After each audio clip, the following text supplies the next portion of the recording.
Well, good afternoon, everybody, and welcome to this webinar on the Welfare Reform and Work Act, which I hope you'll find a useful little summary of the Act.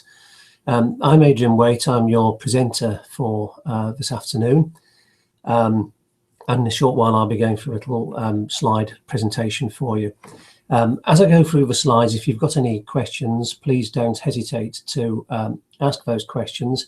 There should be a little button at the top right-hand side of your screen labelled chat, and if you go in there and type in any question you might have or any comment you might like to make, then that will be available for me to see, and I will obviously attempt to answer any questions and respond to any comments that people might have.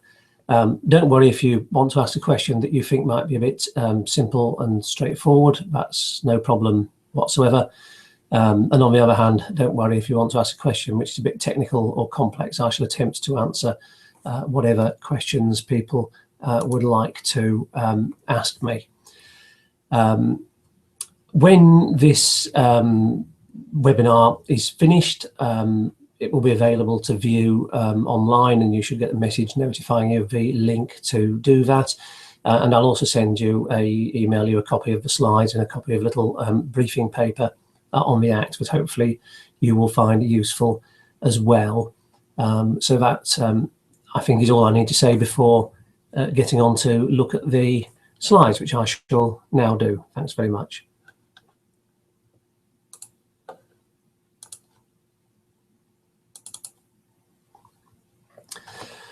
So yes, this webinar is entitled Welfare Reform and Work Act, and its purpose is to take a look at the main provisions of the Welfare Reform and Work Act that was enacted earlier on this year, and that contains a number of significant measures, particularly surrounding welfare payments and also surrounding rents in social housing, that are very relevant to local authorities and to housing associations. If anyone's interested in the picture on the opening slide, it's a photograph of some flats in Stockwell that are owned by, I'm going to say, Community Trust Housing. They were owned by Community Trust Housing, but they were a subsidiary of the Network Housing Group that has since collapsed its structure, so it's now part of the overall Network Housing Group stock, and that's in Stockwell Lane in South London, if any of you are curious about that.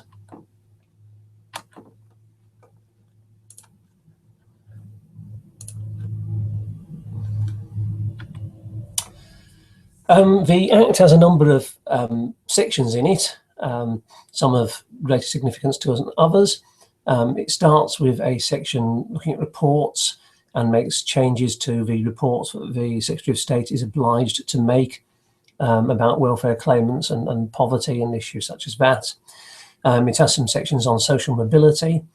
It then has quite significant sections on changes to welfare benefits, which I'll be saying a reasonable amount about during this afternoon. A section on loans for mortgage interest, which again I'll obviously comment on. And then a section on social housing rents, which is in fact quite significant for housing associations and for local authorities. And then it has some sort of final provisions, which I'll make some sort of brief reference to. So they're the main headings within the Act that I'll be talking about during this afternoon.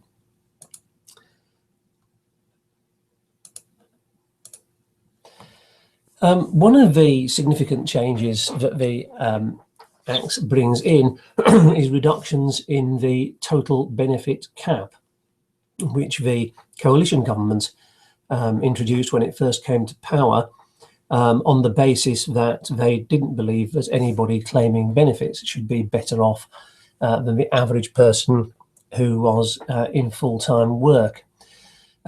The Act, though, reduces the benefit cap from that level that had previously been established, and therefore breaks that link between the average earnings and the benefits cap that was said to be so important at the time that the benefits cap was first introduced. So the cap is now being reduced to £20,000 for couples and families, other than in London, where it will be at 23,000. and to £13,400 for single people, other than in London, where it will be £15,410. So that's quite a significant reduction from the 26,000 that was previously the case. The cap can be varied by regulation, so the Secretary of State may vary this cap upwards or downwards if he or she thinks that's appropriate. But once during each Parliament, the Secretary of State also has to bring the cap to Parliament for the Parliament to review it, unless the Parliament doesn't run its full 5-year term, in which case the Secretary of State is excused. And this is quite a common theme in legislation that the present government is bringing forward at the moment, that the legislation will not contain a lot of detail, but will provide for the Secretary of State to make regulations for the detailed implementation of the legislation. The Housing and Planning Act is a good example of this being done in the case of, say, the sale of high-value council houses within that, and that's also one of the sort of themes within the Welfare Reform and Work Act. This slide summarises what the benefit cap covers, the various benefits that are taken account of in calculating the level of a person's benefit and whether the cap should apply. And there are quite a number of them, as you can see from the slide, and I don't propose to read them all out. But it does include significantly things like the carers allowance, child benefit, tax credits, employment and support allowance, housing benefits very significantly, income support, job seekers allowance, and universal credit, which is of course being rolled in across the United Kingdom, as we probably most of us aware. So they're the different benefits that are covered by the benefits cap.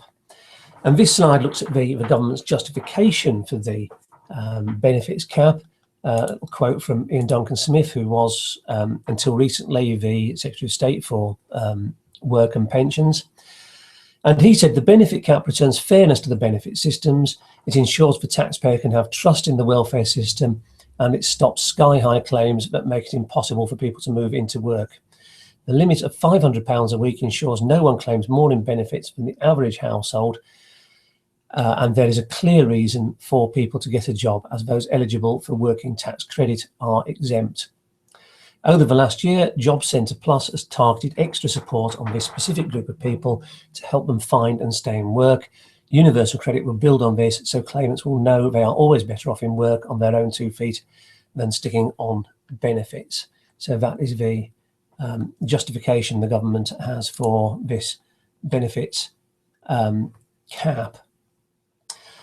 Most people who've looked at and commented on the benefits cap find that the general public are supportive of it on the grounds that it appears to be fair. The basic concept the government first came up with, that a person who claims benefits should not be better off than a person on the average income, seems to resonate with the public, rightly or wrongly. As I said a minute ago, though, the Act actually departs from this principle and introduces a cap that is actually lower than that average income. And that some might say that this removes this sort of justification for it as being fair on those sorts of terms. Other main issues that people raise about the benefits cap are listed on this slide. Firstly, people say it doesn't recognise the number of children in a family. It doesn't vary depending on the size of the family, and so it impacts more on the larger families.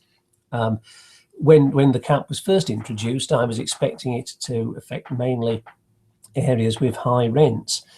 And I was rather surprised to find when talking to people in low rent areas, such as West Cumberland and such as the Scottish Highlands, that it was actually having an effect on people with larger families. And this has been the case, I think, right across the UK. So those who are concerned about child poverty have expressed concerns about this issue. It's also said it doesn't recognise regional cost of living differences. It's the same cap right across the UK, with the exception of Greater London, and it's argued that cost of living does vary from place to place, within London and within the UK outside London, and the cap doesn't recognise that. And also, significantly, it's argued it doesn't recognise the fact the housing element goes directly to the landlord. So, in fact, the housing benefit is going to the landlord, and what the tenant actually receives to spend on what they wish to spend their money on is the balancing figure.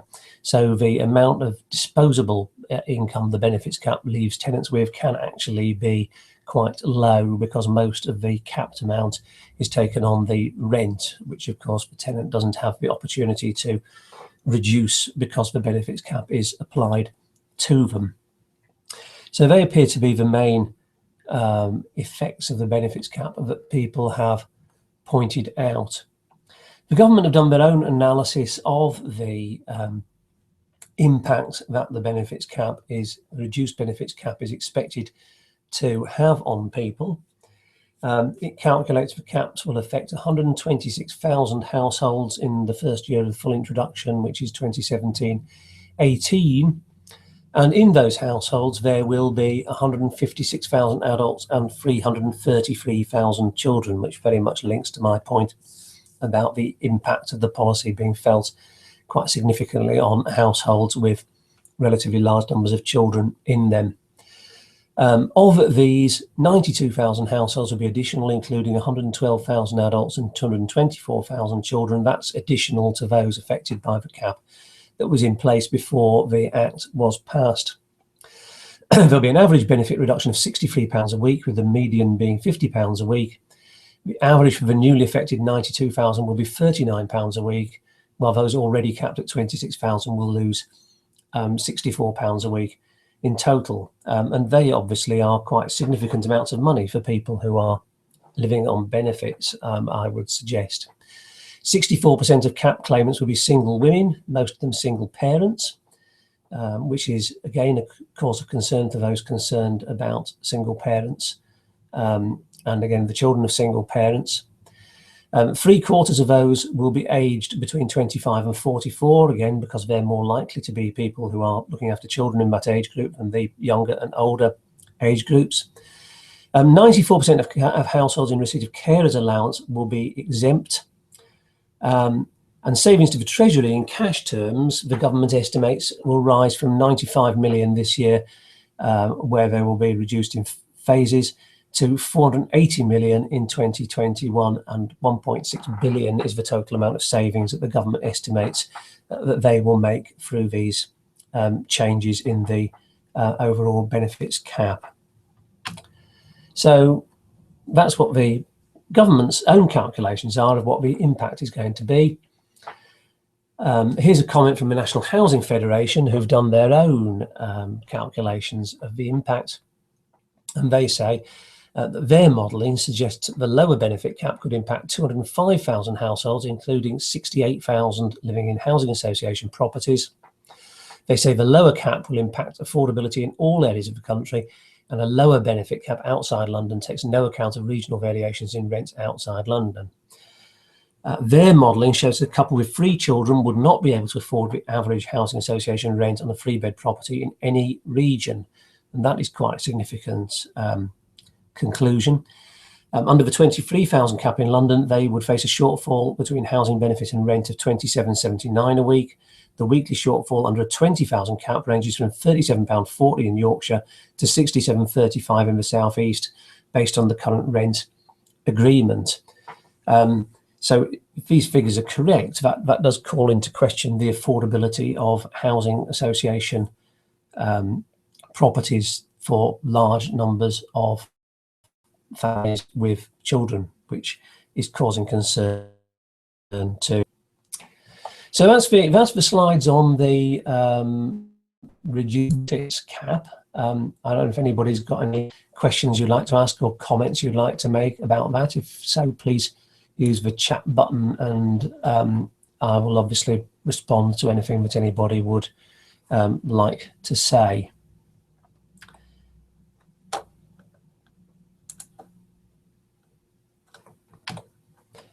The next slide looks at the freezing of benefits, which is another significant provision within the Act, and that came from the government's manifesto at the last election, where they suggested a 2-year freeze of benefits, which has actually been extended to 4 years under the provisions of the Welfare Reform and Work Act. And that took effect from April and will continue until 2020. And of course, this means in real terms a reduction in the affected benefits depending on the level of inflation that we have during those years.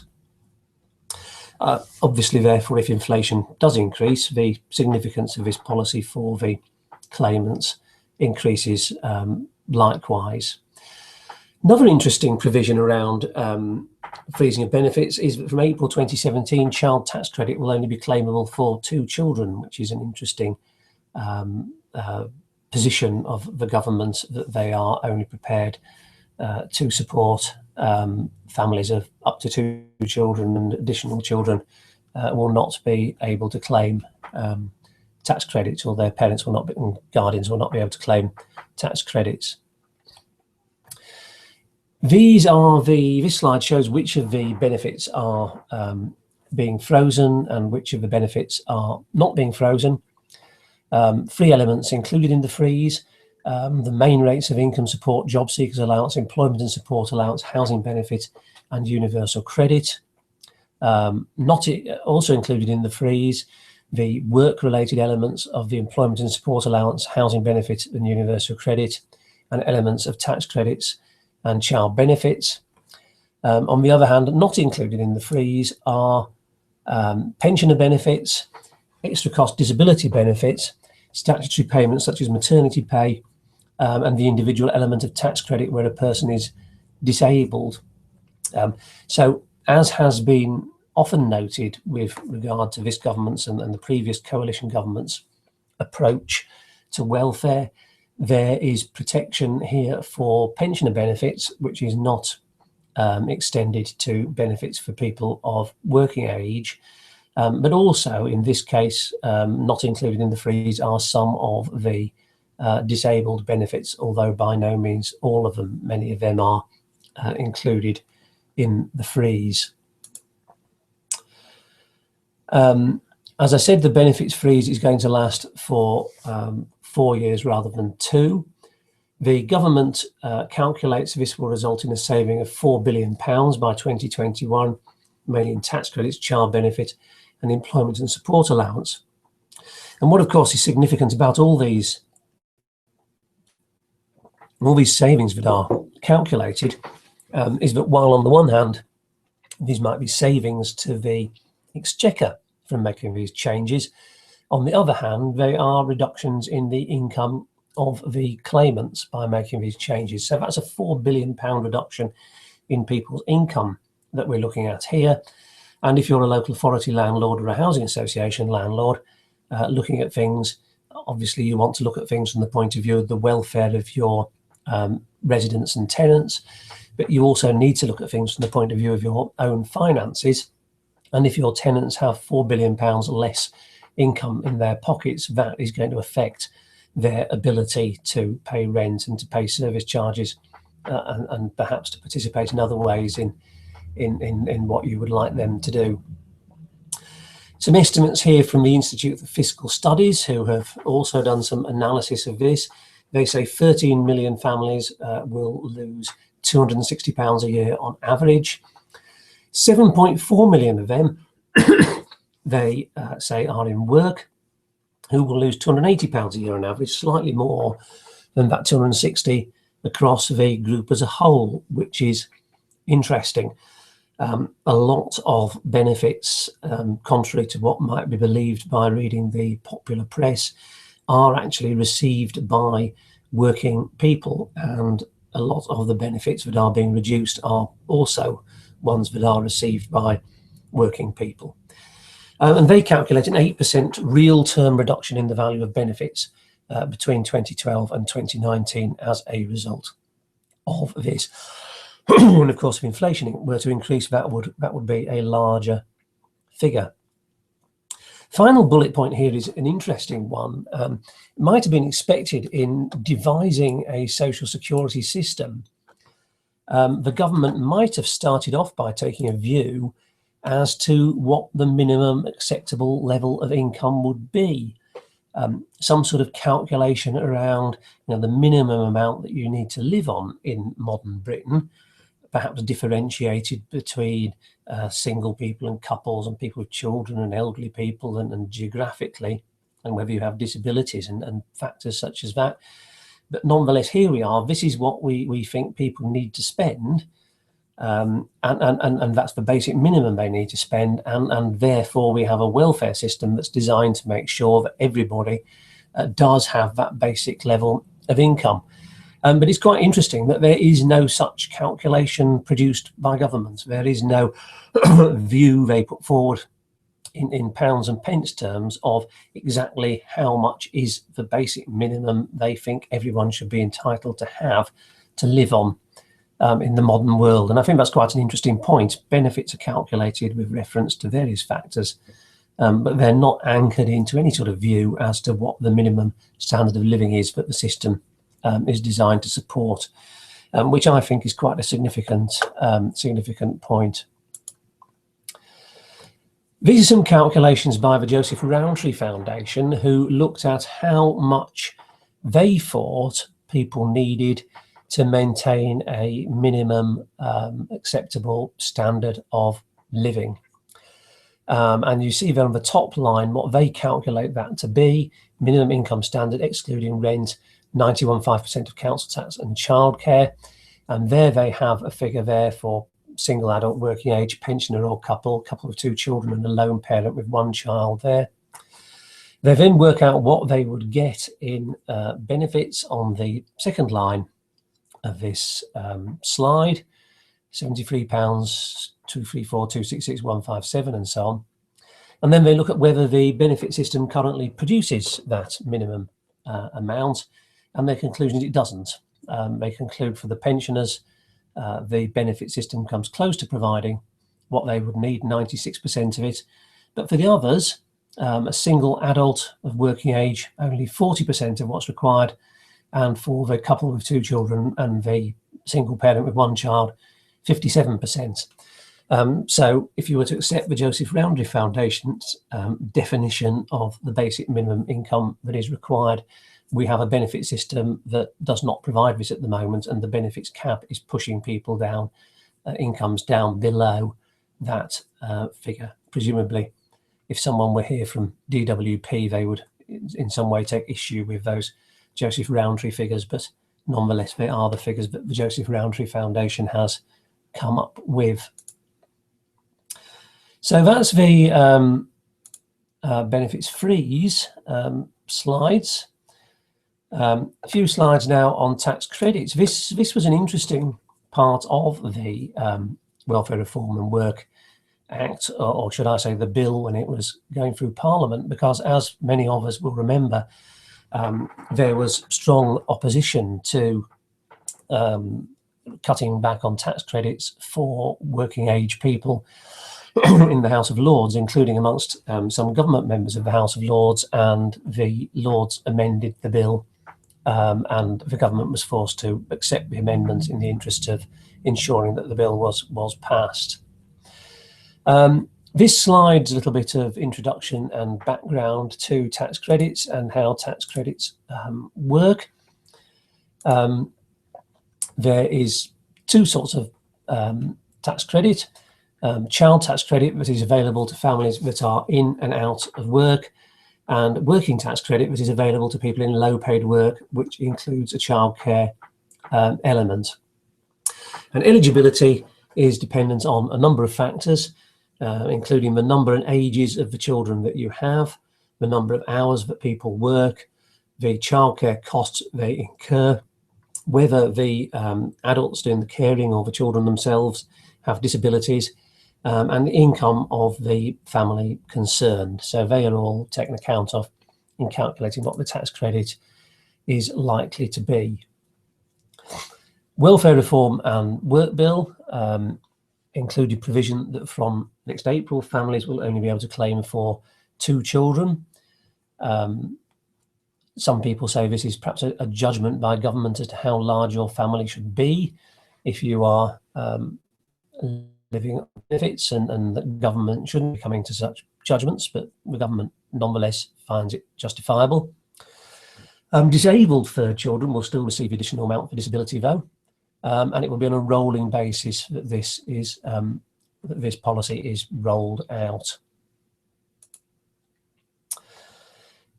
Vis-a-vis House of Lords amendments that I referred to the bill, two things there. Full financial redress should be provided to affected claimants, and implementation should be delayed until an independent impact study is completed. And as I said, the government was forced to accept these amendments, although the comment from the Chancellor following it was, "We will continue to reform tax credits and save the money needed so that Britain lives within its means, while at the same time lessening the impact on families during the transition." So a bit of a climb down forced on the government there. Turning now to universal credit, which, as we probably appreciate, is being rolled out gradually across the country at the moment, a lot more slowly than the government originally envisaged. There are a number of elements in the Act that relate to universal credit. Firstly, reducing the income threshold in universal credit work allowances. Also limiting the child element of universal credit to 2 children for new claims and births after 2017. And removing the family element in universal credit for new claims from 2016 or 2017. And that mirrors the changes in housing benefit and tax credits so far as providing support for children is concerned.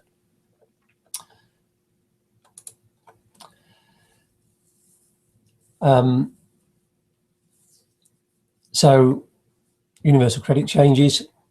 The Act limits the child element of universal credit to a maximum of 2 children and removes the distinction between the first and the subsequent children. That slide should say not the first 7 subsequent children.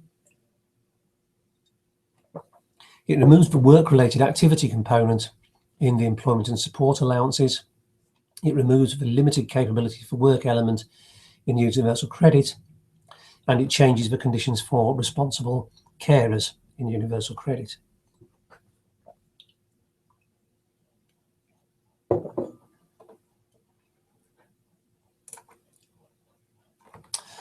This slide shows the revised conditionality arrangements for universal credit. If the age of your youngest child is under 1, there's no change. If they're age 1, there's no change. If they're age 2, if you have a workforce interview, you also are required to take part in work preparation activities. If they are 3, 4, or 5, you will be obliged to take part in full work-related requirements. So there's more onerous requirements there on parents returning to work with young children than had previously been the case.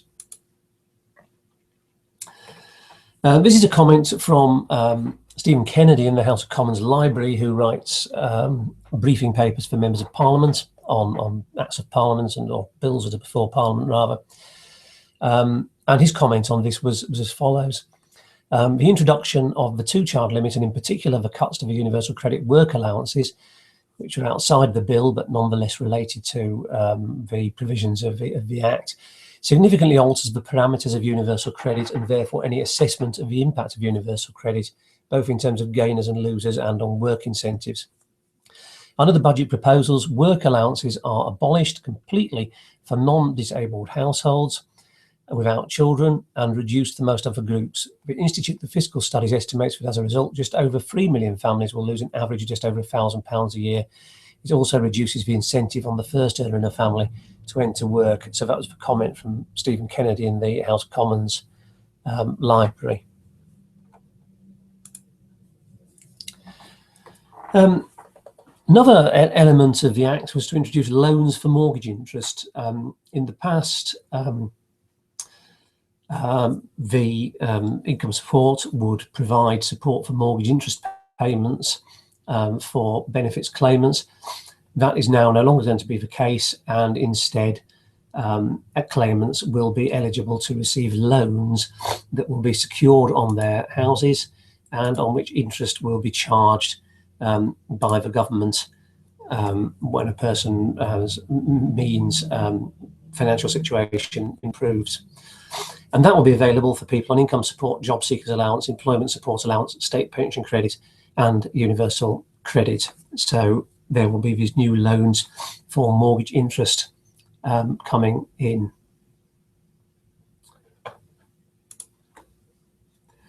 The Act also has some provisions regarding social mobility, which are briefly summarised on this slide.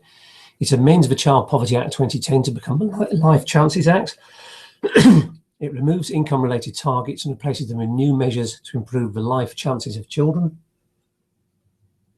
These have been criticised by some people for enabling the government not to publish information about the incomes of low-income families and instead to focus on these measures to improve life chances. There's going to be a statutory duty on the Secretary of State to lay before Parliament an annual report containing data on children living in workless households in England and the educational attainment of children in England at the end of Key Stage 4. There are going to be reforms and, the Act reforms and renames the Social Mobility and Child Poverty Commission as the Social Mobility Commission, and removes most of the other duties and provisions in the Child Poverty Act 2010 that retains those provisions relating to the devolved administrations, so that devolved administrations can continue to operate the systems they think appropriate. So that's the slides on the what you might call the welfare aspects, or the principal welfare aspects of the Act. I don't know if anybody wants to ask any questions or make any comments at that point, in which case please do feel free to do so. There should be a chat button on your screen that you can use for that purpose, so please feel free to do that. This next slide looks at the what the Act provides for in terms of social housing rents. And this obviously applies to England, but not to Scotland or Wales or Northern Ireland, where there are separate rent policies in place. And this is rather significant in terms of the history of social rents, because it's the first time that I'm aware of that the government has actually legislated to enforce what the level of rent is going to be. They've produced guidance in the past, most certainly, and they have provided financial incentives to landlords to follow that guidance, again, most certainly. But there's never actually been before an Act of Parliament that specifies exactly what the rent is going to be. So I think that's quite a significant departure in terms of government policy here. And it was quite a surprise when this was announced prior to the Welfare Reform and Work Bill being published in the 2015 budget, because only a few months previously the government had set out a new policy on rent through guidance, which was based on rents increasing by the Consumer Prices Index plus 1%. And there was no consultation around this, as there was in Wales subsequently. The government just announced that was going to happen, and people in the sector, in local government and in housing associations, were very much taken by surprise by that. And the policy was that starting from 2016, that's this year, rents had to be reduced by 1% a year, all social housing rents. Subsequently, the government made a significant exception in terms of sheltered and supported housing, which they said could be exempt from this policy for 2016 only, pending the review that they are currently carrying out into the future funding of sheltered and supported housing. But for most housing, that 1% applies, and for a lot of landlords, even when they were told that they could exempt the sheltered housing, decided that it wouldn't really be equitable to increase the sheltered housing rents by CPI plus 1%, at the same time as cutting the rents for the general needs tenants. There's an awful lot of income being lost as a result of this by social landlords. 1% a year may not sound like an awful lot of money at first, but when you consider that housing associations and local authorities have based their business plans, and in local government, the self-financing settlement have been based on real increases in rent, in RPI plus 0.5% or CPI plus 1%. This reduction of 1% a year in rents results in a 14% reduction over 4 years in the amount of rent income compared to what was included in the business plans and in the budgets prior to this announcement being made.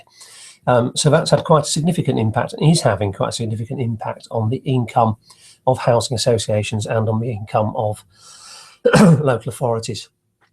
Obviously, the policy produces savings for government, and that's the reason government have given for this policy, that it will produce savings in their housing benefit bill, and it will also produce savings for tenants who are ineligible for housing benefit, although a lot of the feedback from tenants who don't claim housing benefit is that they would rather have paid the rent increase and got better services from the landlord than not pay the rent increase and get worse services from the landlord, which it's feared might well be the result. These are the actual clauses in the Act that relate to the rent reduction. So clause 19 provides the mechanism through which social landlords will be required to ensure the rents payable by individual tenants reduces by 1% each year between 2016 and 2019. So that 1% rent reduction is actually enshrined in the legislation. Clause 20 makes provision for exceptions to the rent reduction requirements. For example, reductions will not apply to rents payable by residents in low-cost home ownership and shared ownership properties. So there's some exceptions specified in the Act. As I've said, regulations can be made to make exceptions, sheltered housing, for example. And only last week, the government went out with guidance as to how local authorities could seek exemption from the rent reductions if they were likely to have a seriously detrimental effect on their financial viability. And there are similar provisions for housing associations to seek exemption if it will have serious effects on their financial viability. Clause 21 will give the regulator of social housing the power by direction to exempt a private registered provider from the rent reduction requirement. Such an exemption will only be granted where compliance with the requirement would jeopardise the financial viability. So that's the actual clause that gives effect to what I spoke about a minute ago in terms of housing associations being able to be exempted if financial viability might be put at stake if they were not. And clause 22 provides for enforcement of rent reductions by the social housing regulator. So the regulator has a role in enforcing the rent reductions if a landlord decided that they were not going to make the required reductions in the rent. So they're the actual sections of the Act that give effect to the government policy on the rent reductions. This is the statement from the budget in 2015 when the policy was first announced, providing the government's justification for doing this. The government will reduce rents in social housing in England by 1% a year for 4 years, requiring housing associations and local authorities to deliver efficiency savings, making better use of the 13 billion annual subsidy they receive from the taxpayer. That 13 billion, I assume, is the housing benefit that's paid to tenants of local authorities and housing associations. The government then goes on, rents in the social sector increased by 20% over the 3 years from 2010-11. Rather interesting statement, this, because it implies that the landlords had decided to increase their rents by this. In actual fact, the landlords were merely implementing the policy of the government in terms of those rent increases. And then the budget statement went on, this will allow social landlords to play their part in reducing the welfare bill. This will mean a 12% reduction in average rents by 2020-21 compared to current forecasts. So that was the statement in the budget that the government made to justify their decision to spend 4 years reducing social rents. One effect of this reduction in rents is on the capacity of landlords to develop new houses. And given the government's keenness to see housing associations in particular building new houses, some might see this as rather surprising. This quote here comes from the Office for Budgetary Responsibility, which is, of course, the independent government body that provides information on public finances. And what they said at the time of the budget was the government's decision to impose 1% annual rent reductions in the social rented sector for 4 years from April 2016 will directly reduce social landlords' rental income and therefore their financing for and returns to investing in new house building. The adjustment would be broadly consistent with reducing house building by housing associations by around 4,000 in 2019-20, when the full effect of the policy on their rental income has been reached. Over the forecast period, our assumption suggests around 14,000 fewer affordable homes will be built. So it seems fairly clear that this policy is going to depress the amount of house building by housing associations in particular, and also it would be fairly clear by local authorities, housing services as well. So savings on the benefit budget from the government's point of view, but fewer houses being built, which you would have thought would be contrary to what they would want to see. The Homes and Communities Agency has come out with advice on what housing associations should do in response to these changes to their rent, and which was as outlined on this slide. They said they wanted information from associations to ensure that housing associations understand the scale of the changes, have the remedial plans they need to be able to carry on trading through the changes, have considered all relevant issues, including the impacts on cash flow, covenant compliance, security, and refinancing, understand which actions are under the organisation's control, and have carried out stress testing of the business plans. So what the HCA is saying, some in housing associations might say, fairly obvious that this is what we should do, where you have a significant externally imposed change that adversely affects your income.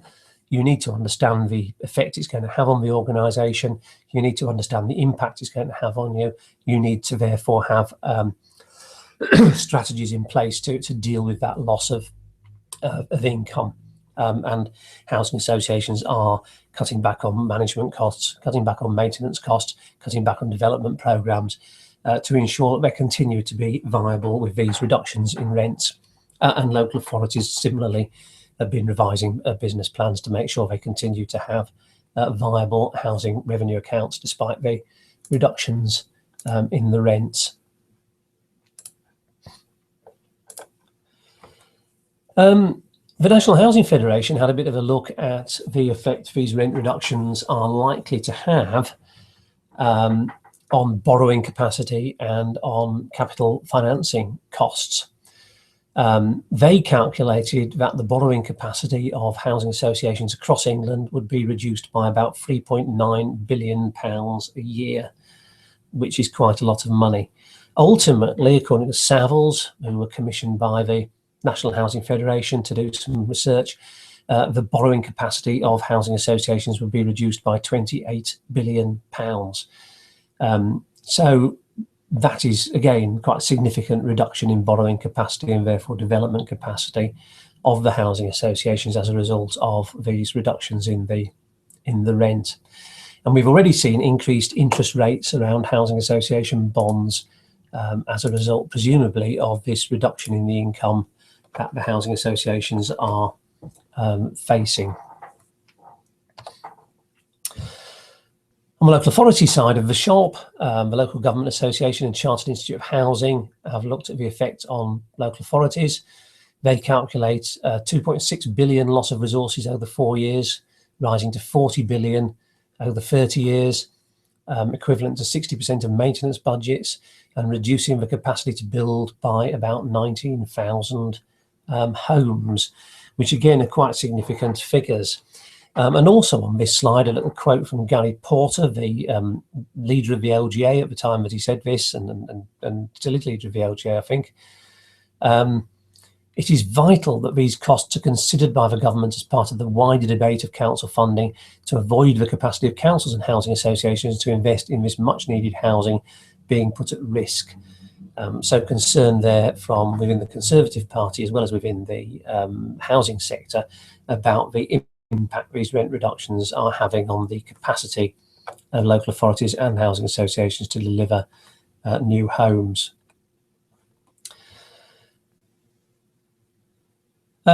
This is moving on from the specific impacts of the 1% rent reductions to looking at some more overall impacts of the changes that the government is making as a result of the Welfare Reform and Work Act. This is from the Resolution Foundation, who've researched and summarised the impact that the Act is having. They say further 200,000 children will fall into poverty in 2016, rising to 300,000 in 2020 and 600,000 when all policy measures take effect, and that 2/3 of them will be in working households. They then say the bill, they did the research shortly before it was enacted, removed the current measure of income poverty from the suite of leading government metrics, introducing new life chances measures of the number of children living in workless households and educational attainment for children by the age of 16. So income poverty is no longer seen by government as an important measure of child poverty. Instead, they want to look at these life chance measures. Not everyone agrees with them that that's really appropriate, but nonetheless, that is what is happening. And the Resolution Foundation goes on to say, this matters not just because some measures may capture poverty better than others, but because it has implications for government policy. The risk is that the government will do little to improve incomes for the working poor by focusing on worklessness. The problem of worklessness, particularly among families with children, has been diminishing over time, making further significant progress difficult and likely to require new approaches.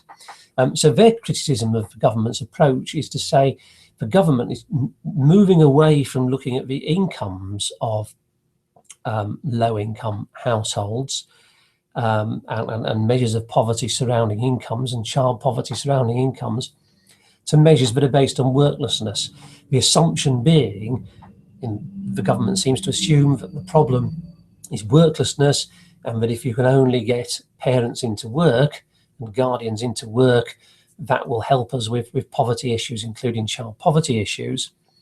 But in the view of the Resolution Foundation, that moves attention away from the fact that a lot of people who are in work are still on incomes that are below what would be regarded by them as poverty levels, and that the government is therefore shifting attention away from a very important measure of child poverty and a very important issue.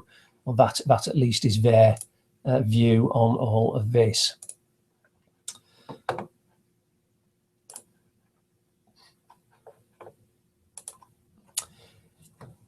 Bit of research here on the impact on councils of all of this.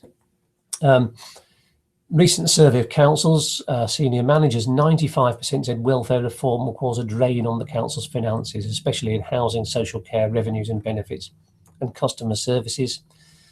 And within the case of social care, the particular problems would include lost income, increased child protection, antisocial behaviour, families in crisis, and hardship funds. And if this is the case, which we assume with that number of council managers saying that it is, I think that raises the question of how much of these savings in welfare payments that the government is hoping to achieve are then going to be lost through increased spending on these various services on which additional pressure is going to be placed. So an impact on councils as well as an impact on the recipients of the benefits is being forecast. These are the financial implications of the Act as identified by the government itself, and therefore interesting to take a look at. Firstly, they say the Act is expected to make significant savings to public expenditure. And I've outlined in some of the earlier slides how much they are expecting to save in particular specific areas of activity that they are looking at. Secondly, they say the Treasury and relevant departments are considering how any additional departmental costs arising from the provisions in the Act will be managed within existing budgets.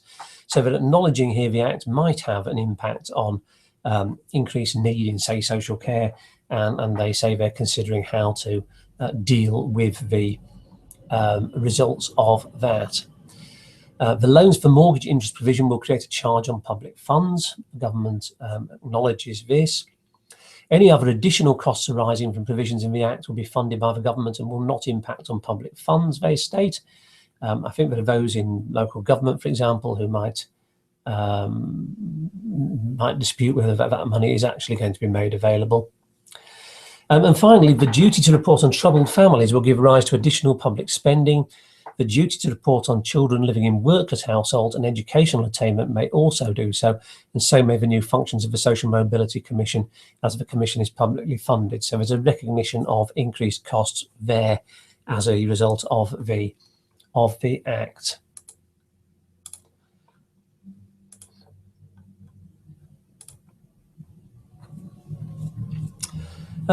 Little slide here about the effect, the implications for business planning in housing organisations, particularly of welfare reform and the Welfare Reform and Work Act.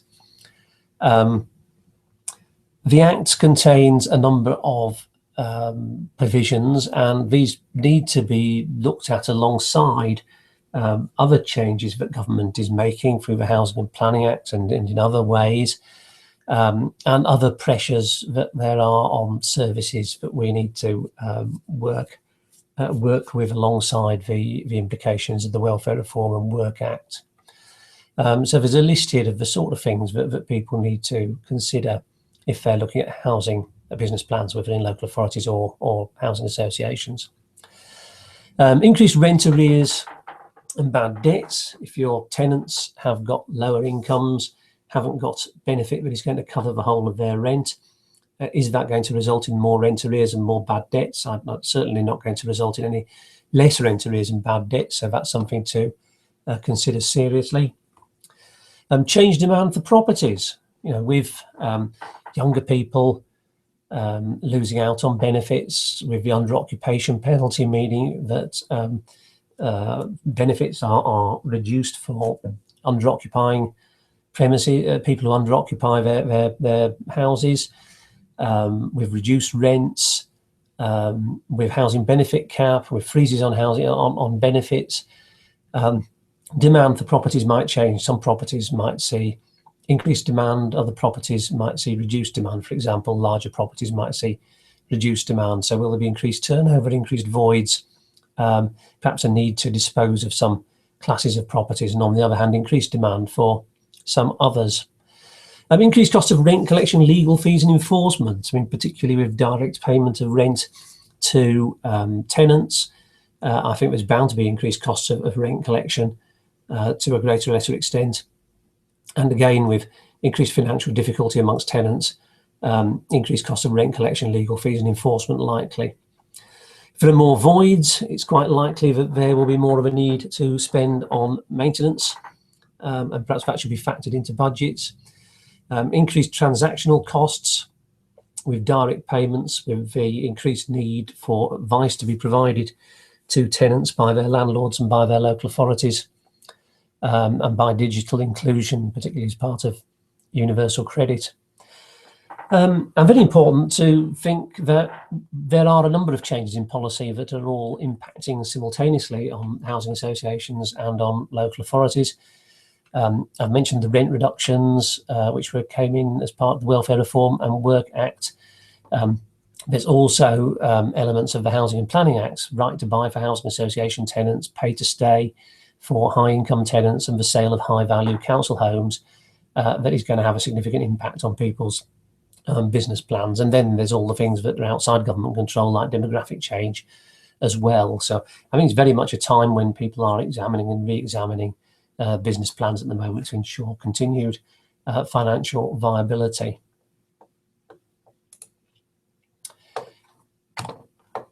If anyone's got any questions, and I said earlier on, please feel free to write something in the chat box and ask your question, or if you want to make any comment about the Welfare Reform and Work Act or anything that I've been saying, then please feel free to use that. And as I said, I'll happily respond to any questions or comments people might like to make.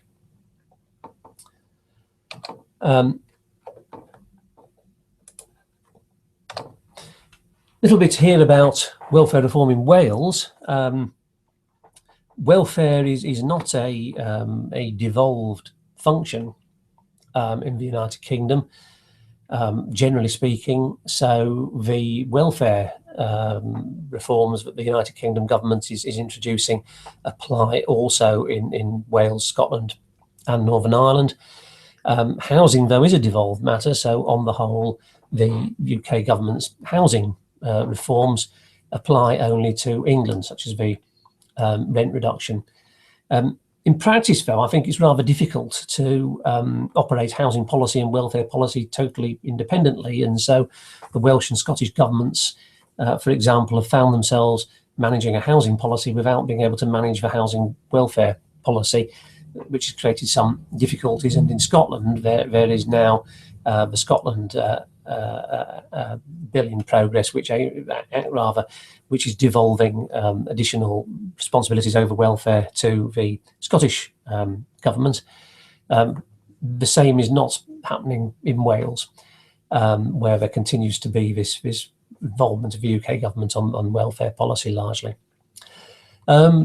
Research regarding welfare reform in Wales suggests that Wales has been more adversely affected by the government's welfare reform programme than has England. 18% of the working age population in Wales claim benefits compared to 14% in the UK.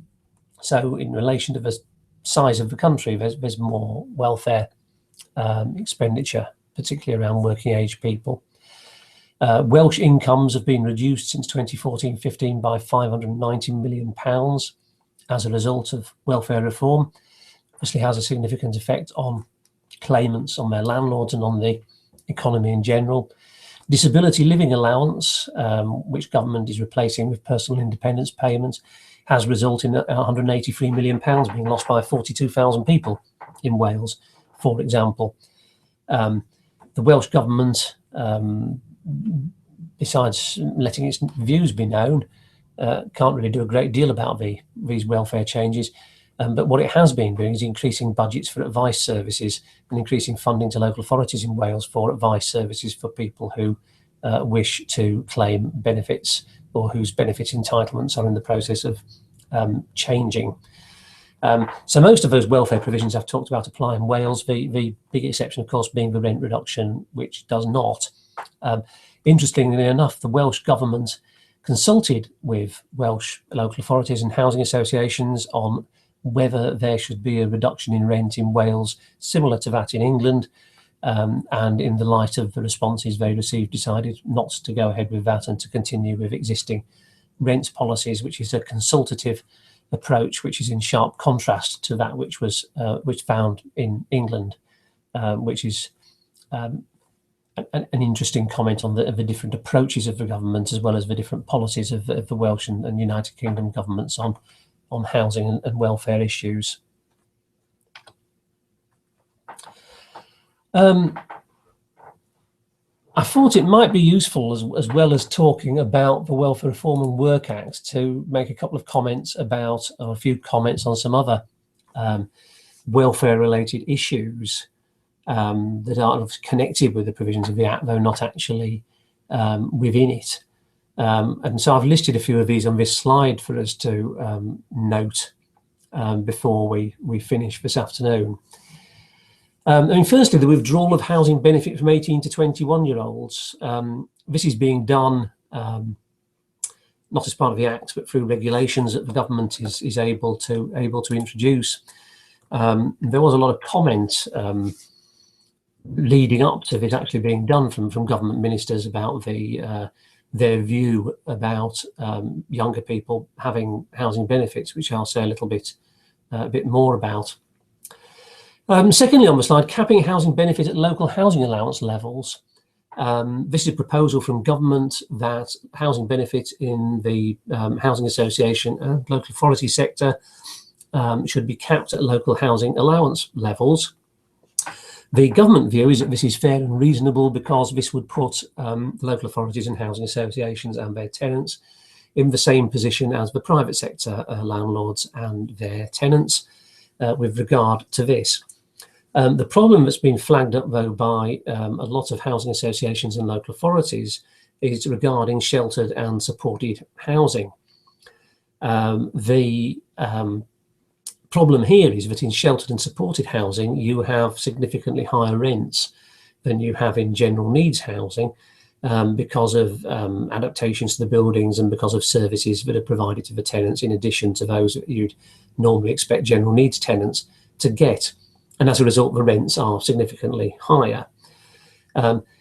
Introducing this cap at local housing allowance levels, and I was looking recently at figures in Waltham Forest in North London, and the Housing Association's position there, where they calculated that they're currently charging rents of £146 a week, which are fully eligible for housing benefit, but the cap would be set at about £75 a week, resulting in the loss of almost half of their income. And that's not an untypical sort of situation to be in. So the problem is, if this benefit is no longer payable, the landlord is faced either with keeping the rent at that high level and probably not being able to find tenants, or reducing the rent and cross-subsidising the service from some other of their activities, ceasing providing the service altogether, or trying to find alternative sources of income like service charges, which are quite likely to be eligible for funding outside of the cap. So this is quite a significant issue for landlords to deal with. What the government has done is they have exempted the supported and sheltered housing from the 1% rent reductions for 1 year, 2016, and they have deferred the introduction of this cap for a year in sheltered housing, pending a review of the funding of sheltered housing, which leaves those involved in a position of quite considerable uncertainty, because it's a long-term investment, obviously, in sheltered and supported housing. Landlords, if they're going to continue to provide the service, particularly if they're going to develop new extra care elderly schemes or schemes for young people, will want some assurance of the long-term funding, and a year's respite from proposed changes doesn't really do that. So there's a lot of uncertainty surrounding this. Lord Freud, who is one of the ministers at the DWP, has spoken about his awareness of the issues that are involved here, his belief that supported housing, sheltered housing is important, and how some sort of solution will be found, but as yet government hasn't produced anything. So I think that's a major area of uncertainty in the welfare area that exists at the moment. Also, in the brackets on the slide, I've pointed out that the shared accommodation rate is going to apply to single people under the age of 35 and to anyone who is actually in shared accommodation. So that's also relevant. Third bullet point, looking at universal credit and looking at the government's long-term view of where it's going with benefits. And again, looking particularly at supported housing, sheltered housing. The government's long-term vision seems to be that universal credit is going to have a housing element, which is only going to deal with paying for people's, you might say, their basic or core housing costs. And that is what is going to be funded by central government's universal credit budget. Where people have particular housing needs that result in additional costs in sheltered housing, housing support costs and so forth, their vision is that there will be a locally administered pot of money which the local authority will have its own policy around deciding how it will spend to support various vulnerable people in the community. And this sort of approach rather reminds you of supporting people, and it reminds you of council tax reduction schemes, where government has devolved responsibility for something to the local area and said to the local authority, there's a sort of cash limited pot of money which you can use to provide support services, housing support services to people in this particular instance I'm talking about now. And that leaves the question of, will that money be sufficient? Will the local authority have to make reductions in entitlements? Will the local authority have to top the budget up? Will that budget be ring fenced? And if it's not ring fenced, will local authorities take money out of that budget to support other more hard pressed budgets they might have, such as social care and adult social care and children's social care, for example? So that is quite a significant concern, I think, for people in the sector, particularly those who are working with sheltered and supported housing. And government's also suggesting in the long term they might be interested in extending universal credit to old age pensioners, which might remove the protection that old age pensioners have had from reductions in their benefits, again with a significant impact on pensioners who live in housing association or council accommodation, particularly sheltered and supported housing for those people. So the Welfare Reform and Work Act is part of an ongoing process that started before the Act was put forward, with the actions, you might argue, with the actions of the previous Labour government, let alone the actions of the coalition government to try to get better control over expenditure on welfare, and which is continuing after the Act has been passed, with further changes to welfare that government is talking about. Anybody want to ask me anything about that or comment on that, please do so using the chat button. I'd be pleased if anyone did ask a question. I'd be happy to try to answer it. Little bit here about the 18 to 21-year-olds. From 2017, their entitlement for housing benefit will be removed using regulations we haven't yet seen. There will be some exceptions to that. Government ministers seem to be coming to a view, it seems to me, they make statements like, why should a young person live in a rented flat of their own paid for by housing benefit when another young person is working and living at home with their parents because they can't afford a place of their own. And that sort of feeling seems to be behind this idea that young people shouldn't be eligible ordinarily for housing benefits. My worry here is that ignores, that sort of analysis assumes that all young people have got a viable option of going to live with their parents. And unfortunately, that is not always the case. There are obviously young people who've grown up in care for various reasons. There are parents who do not have accommodation available. The parents might be homeless themselves, for example. Relationships might have broken down irretrievably, and you therefore have young people who don't have that option of going to live in a parental home. And it's to be hoped that there will be sufficient exemptions to cover all those who are in that position and in need of support. And also that the sufficient funding will be available, not just the basic housing benefit, but any support services that some of these vulnerable young people require. And I know there are many housing associations, including Impact, where I used to be the chair, who do provide quite significant support and services for young people through the foyers, for example, that Impact Housing had in places like Penrith and Kendal. And all that sort of work would be very much under threat if too much financial support were withdrawn from the benefit system for it. Some research was done by the YMCA into housing benefits for young people, and they identified the numbers of young people who are living on housing benefits at the moment. A total of 19,000 was their conclusion. And they said they fell into a number of categories. Firstly, those who have dependent children to look after. 2,100 18 to 21-year-olds are claiming job seekers allowance and housing benefit and have at least one dependent child, the YMCA found. Obviously, the YMCA are a housing association who provide a lot of assistance to younger tenants. Secondly, they say that there are those who have recently left care. There are 7,200 young care leavers between 19 and 21 years old who are currently out of work and will be eligible to claim job seekers allowance and housing benefit. So that's a substantial number as well. Between 5,800 and 6,400 18 to 21-year-olds were identified by local authorities as being homeless and in priority need. So that's another quite significant number of these young people being homeless. And those in supported accommodation, nearly 1,400 currently live in YMCA accommodation claiming JSA and housing benefit.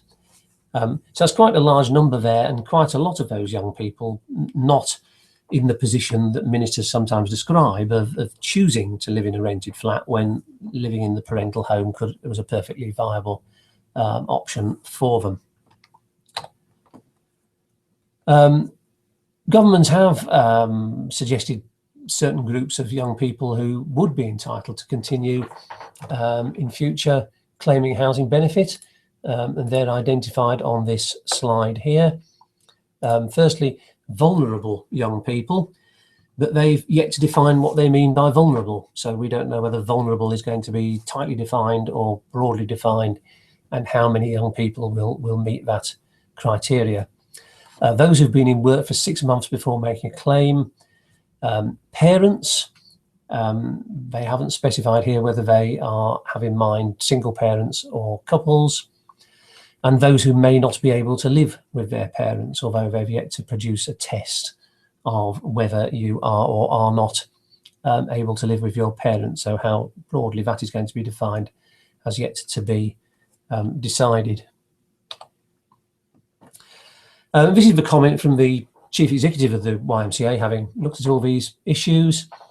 In seeking to tackle those small numbers, taking advantage of the system, the government is in real danger of inadvertently taking away support from some of the country's most vulnerable young people. Young people could face the prospect of losing not only a safety net, but also a springboard that helps get them up and get their lives back on track. Unless firm and clear exemptions are put in place, thousands of young people who don't have the option to go home will be left to face uncertain futures.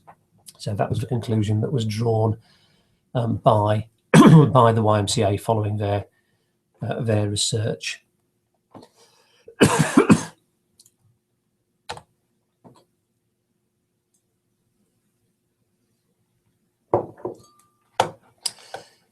So, getting near the end of the slides, a few conclusions for us to think about. Firstly, welfare is a significant UK budget that has increased during recent years. If you look at total public expenditure in the UK, it's quite clear that the welfare budget is the largest single budget. It comprises about a third of everything that government spends. It's also what is called by the Treasury annually managed expenditure. What's meant by that is that the Treasury divides all government budgets into two. There's one lot that are called departmental expenditure limits that are cash limited budgets, like, for example, a budget for social housing grant. A certain amount of money is allocated to that. It's allocated to housing associations, and when it's spent, it's spent. And that's what happens with the departmental expenditure limits. Annually managed expenditure includes things like welfare, interest on loans. And here the government saying, the Treasury is saying, we can't really control this because once we've established eligibility, and people present themselves and are eligible, they need to be paid. So we can't cash limit the annually managed budgets. And for some years, going back to the days when Gordon Brown was Chancellor of the Exchequer, the Treasury has been saying, we're not really happy with this annually managed expenditure. We want to move to a situation where it is more cash limited and we don't have a sort of open check on these sorts of budgets. And that's why George Osborne was talking about it should be called annually unmanaged expenditure. So the Treasury for some long while has been coming from this position but it wants to get more control over welfare spending. And since 2010, that's also been combined with a wish to spend significantly less on welfare. So I think because of that, we're going to continue to see a focus on welfare budgets, despite the statement that was made by Stephen Crabb when he was made Secretary of State recently, that the government has no proposals other than those that are already on the table. I think inevitably, as time goes on, other proposals will arrive, and there are enough proposals on the table to worry about, I would argue, at the moment in any event. United Kingdom government is making significant changes to reduce expenditure and incentivise work, is protecting pensioner benefits. So yes, they are changing benefits, as we've seen. They do say they want to incentivise work. Big debate goes on around whether they're being successful in doing this or not, but that's what they say they want to do. So far, they've protected pensioner benefits, but a big question around, can they continue to do that? Can they afford? Are they able to afford to continue to do that if they want to reduce public expenditure to the extent that they say they do in the long run? House of Lords has delayed proposals to reduce tax credits, so that's something to watch and see what happens in future. Reforms like ending housing benefit for young people being introduced by regulations, universal credit being rolled out. Welfare reform really has to be considered alongside other government policies, particularly those on housing, some of which I've mentioned. The reforms are having a significant effect on claimants. We've seen some of the research I've referred to in this presentation, carried out by various organisations and by the government itself, that shows the reductions in income that are resulting from welfare reform. Councils and housing associations need strategies to assist their residents. That's certainly true. There's a whole raft of issues around reshaping business plans, contingency planning for sheltered accommodation, different approaches to collecting rents and collecting service charges in sheltered accommodation to ensure that it continues to be viable, providing advice to people, assisting people into training, assisting people into employment, all these sorts of issues that housing associations and local authorities look at, and a constant need to revise housing business plans to take account of the various changes that the government is in the process of making through the Welfare Reform and Work Act and in other ways. So that gets me to the end of the slides. We're slightly short of the hour and a half, so we've got some time for some more questions or comments. If anybody would like to make any, please feel free to use the chat button if you would like to ask any questions or make any comments, and I'd be more than happy to respond to any comments or try to answer any questions that people might like to make. So please feel free. This slide incidentally shows my email address and telephone number and things like that. So if anybody's got any questions they'd like to make after we've finished this webinar, then please feel free to send me an email, and again, I'll be happy to try to answer those questions.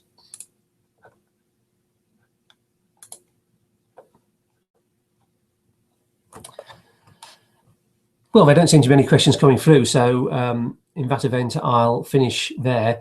Thank you again, everybody, for attending this webinar. Your attendance is very much appreciated, and I hope you found it a useful session, and that you've learned something that you wanted to learn about the Welfare Reform and Work Act. You should receive an email later on this afternoon with a link to a recording of this webinar. So if you'd like to listen to it again, or let any of your colleagues see it, you'll be able to do that. And I will also send you out a hard copy of the slides and a hard copy of the briefing paper, probably later on this afternoon, certainly soon, which hopefully you will also find useful. And thanks to those who are sending little messages saying thank you very much. I'm pleased that you found this an informative session. Thank you very much, everybody, for attending, and I'll sign out now. Thank you very much.